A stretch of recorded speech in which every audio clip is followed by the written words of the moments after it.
माधव जी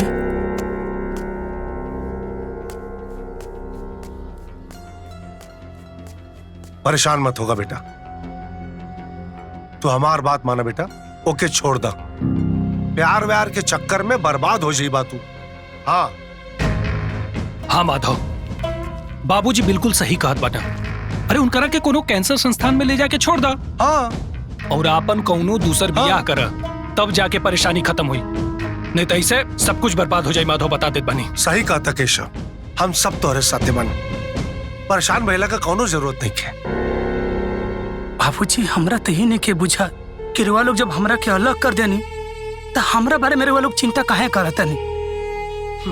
एगो बात बताई बाबूजी, मान ले राउर एगो बेटी होखी और आज जौनी तुलसी के बीमारी भइल बा, ओकरा अगर भई रही तो ओकर पति ओकरा के छोड़ दी।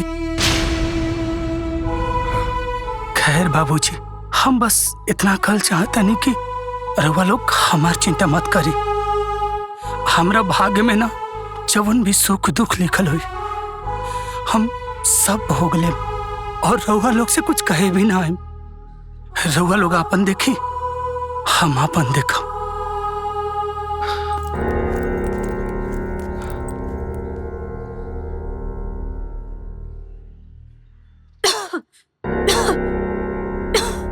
चलो आज तो करक समझाइए कि मानो।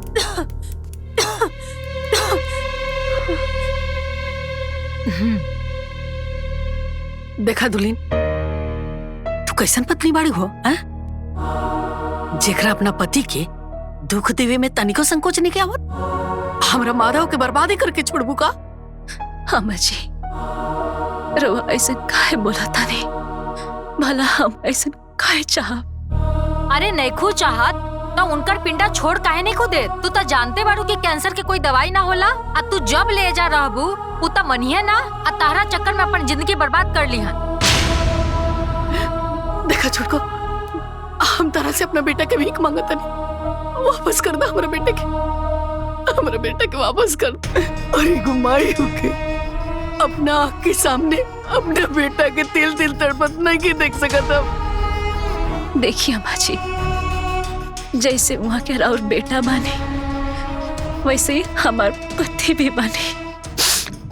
हमके भी वहाँ के चिंता बाटे, बाकी हम का करें, कहाँ जाइयो। देखा तो शास्त्र में भी ना यह कहल गइल बा, पति पत्नाय रक्षिता सा पत्नी, मतलब जौन पत्नी अपना पति के पतन से बचाए ना, वही सही और सच्ची पत्नी होले। हमरा बेटा के बर्बादी से बचा ल दे, ये तार धर्म बा। हमरा बेटा के बख्श दा, हमरा बेटा के बख्श दा तो ले। चुप हो जाइए अम्मा जी। अरे तहार माई ता बाड़ी ना, पर तू का एगो माई के दर्द समझबू, पर एगो बेटा के माई के तो दर्द समझा। अगर तारा के तनको इंसानियत होई ना, तई माई के दर्द के समझिया। चुप हो जाई माँ जी, चली।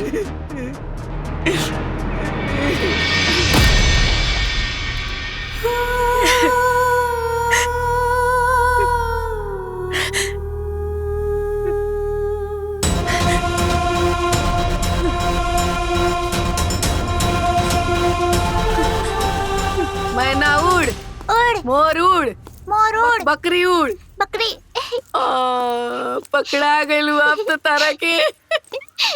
तुलसी, अच्छा चल फिर से कर। ठीक बा। चिड़ै उड़ चिड़ै उड़ तुलसी, कौवा उड़ कौवा उड़ बैल उड़। तुलसी, ना उड़ाए तुलसी, चिड़ै उड़ चिड़ै उड़ तुलसी, कहाँ गई? पकड़ा गइली रे। चिड़ैया उड़ चिड़ैया उड़। मई तुलसी के दिखले सका? अबला अब हमारा ये काम रह गइल बा कि तोरा तुलसी के खोज खबर रखी, कहाँ बिया कहाँ ना, देख कहीं घर ही में होई। अरे माई, हाँ हाँ बाबूजी, बाबूजी, पर वह तुलसी के दिखनी है का? ना हमके का पता। केहू के मालूम नहीं कहता तुलसी, तुलसी, तुलसी, तुलसी, तुलसी, तुलसी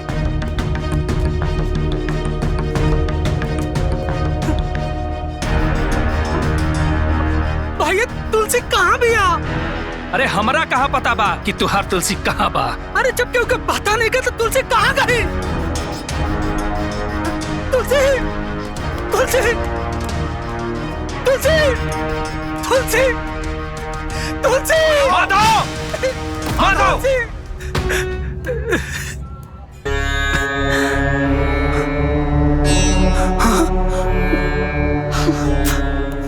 तुलसी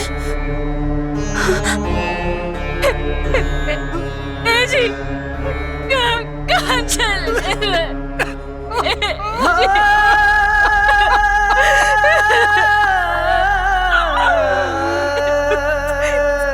हमके छोड़ के कहाँ चल गई रो तुलसी?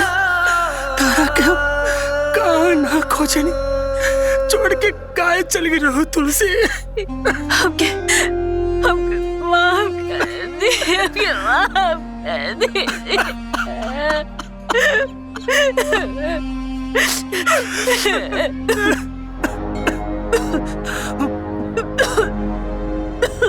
तुलसी तुलसी तुलसी तुलसी हाँ?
तुलसी हाथ में हाथ रही इस साथ जन्म के साथ न छोड़ी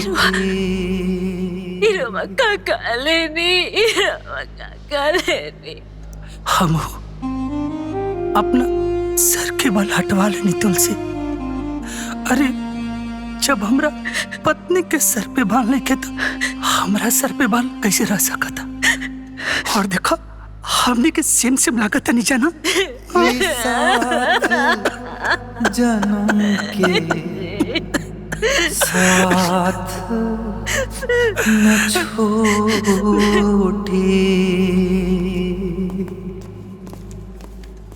बैठ।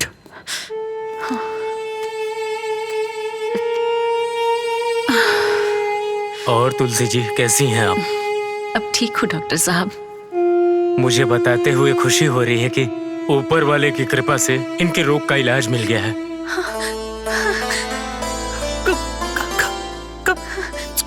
सच में डॉक्टर साहब? हाँ, इनके ऑपरेशन के लिए कुछ इक्विपमेंट बाहर से मंगाना पड़ेगा जो कि थोड़े महंगे हैं। पैसा? फिर भी कितना लगे डॉक्टर साहब? करीब 1 करोड़ रुपए। हाँ? 1 करोड़? हम कुल संपत्ति तो बेच ही दें, हम कहाँ से लेंगे करो?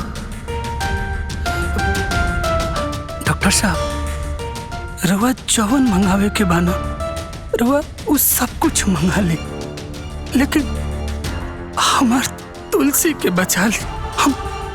हम ना पैसा की व्यवस्था कर ले। ठीक है।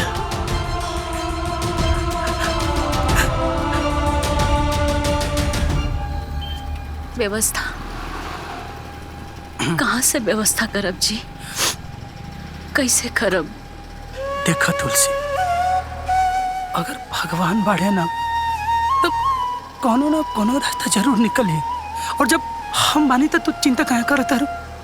हम कुछ व्यवस्था जरूर कर। हमारे को बात माना। हाँ बोला ना। एक काम करें, रवा ना हमरा के चाचा जी के लगे ले चली।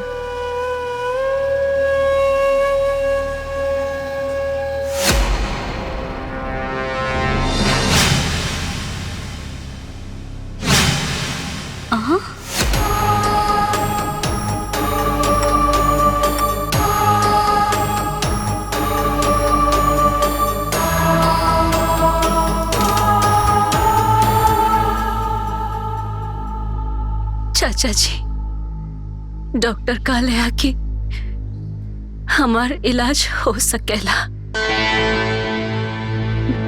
लेकिन ओकरा खातिर 1 करोड़ रुपया चाहिए और हमने के लगे अभी कुछ नहीं के, सब खत्म हो गए। अगर रोवा हमने के 1 करोड़ रुपया दे दे तो राउर जिंदगी भर ऐसा ना भूला, जिंदगी भर ऐसा ना भूला। बिटिया, ना बिटिया, तू हमारे सामने हाथ मत जोड़ा बच्चा, मत जोड़ा। और जो नहीं प्रॉपर्टी बानू बेटी, ये पूरा हमारे भैया के बनावल बाटे। यह प्रॉपर्टी में जितना हमार हिस्सा बा ना, उतने तोरो हिस्सा बा बेटी। तू चिंता मत करा हमारे बच्चे, हम अपन जमीन बेच दे, और अगर कम पड़ी नु शहर वाला घर भी बेच दे बेटा, लेकिन थोड़ी इलाज करवाई रे पगली, थोड़ी इलाज करवाई रे बेटा। ना ना ना ना, हमरो एगो बिटिया बा, काल के एहू के बियाह करे के बा। काल ही के खेतवा बेच देबा तो हमने के बैठ के टुकटुकी बजाइब। चाची, बस एक बार हमार तुलसी ठीक हो जाए ना, हमरा पाई सूद समय चुका देम चाची। हमके ना चाहिए तार सूद ब्याज, बड़ा आइन है सूद ब्याज देवे वाला। उहे वो कहावत कहल बा ना कि अपने के रहिया दूसरे के कंडा पूरा, अपन सूद अपने लगे रखा तू। माई, इतना निर्दयी मत बन, दीदिया के जीवन के सवाल बा माई। अपन मुंह बंद रख, ज्यादा दीदी के दाही बने के कोनो जरूरत नहीं खे। हम कह देनी कि हमार खेत ना बिकाई बस। काहे चाची? अरे घर में आधा हिस्सा भी तो हमार तुलसी के बाटे ना चाची। हिस्सा बाना, हिस्सा रोहल। और इतनी चुके के रोहनी जब इनका माई बाप छोड़ के चल गइले, तब से एकरा के जियावली, खियावली, पालली, पोसली, बियाह शादी कैली, पढ़ावली, लिखावली, सब कुछ कैली, इज्जत से इज्जत कैली। और जानत हो के ठोस कैली इनके खून पसीना के कमाई से। और अगर शुरू से आखिरी तक जोड़े लगब ना तो तोहही लोग के भरे के पड़ जाई। बुझाइल? हिस्सा चाहिए। चाची, चाची, ऐसा मत कही चाची। चाची, हमार तुलसी के जिंदगी के सवाल बा, हमार तुलसी के जिंदगी के भीख मांगता नहीं चाची। ऐसा मत कही। हे जी,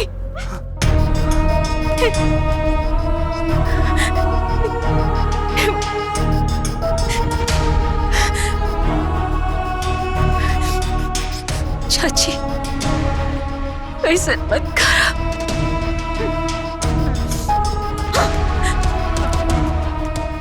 हम खड़ा होके बुलुक्का मत छुआवा। चुपचाप निकला यहाँ से, निकल। चला चंदर, चलो चला चलो चाची चुपचाप चला चाची चला चंदर। चाची ऐसा नाराज मत कर चाची, हमरा जरूरत है चाची। चाची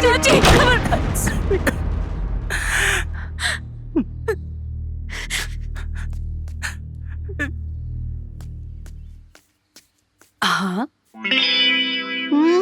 ऐसे का मुंह बना के देखा थारू, कौनो भूत देख ललू का? अरे घर में दूधू गो पतो उतर गई सान, इतना बड़ा पति हो गई, आ तबर हुआ बाल दाढ़ी रंगल ना छोड़ो। कब तक बुढ़ापा छुपाई जी? बूढ़ हो गए तोर दुश्मन। 14 साल की उम्र में बिया हो गई, 15 साल में गौना और 17 साल की उम्र में बड़का बाबू हो गई, तम बूढ़ हो गई नी।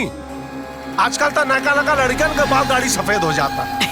रउआ से बहस कईल एकदम बेकार बा।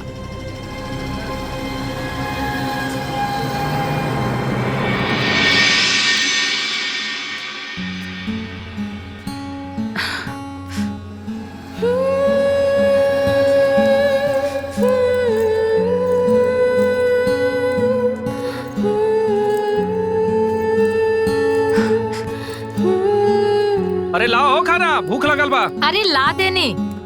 इली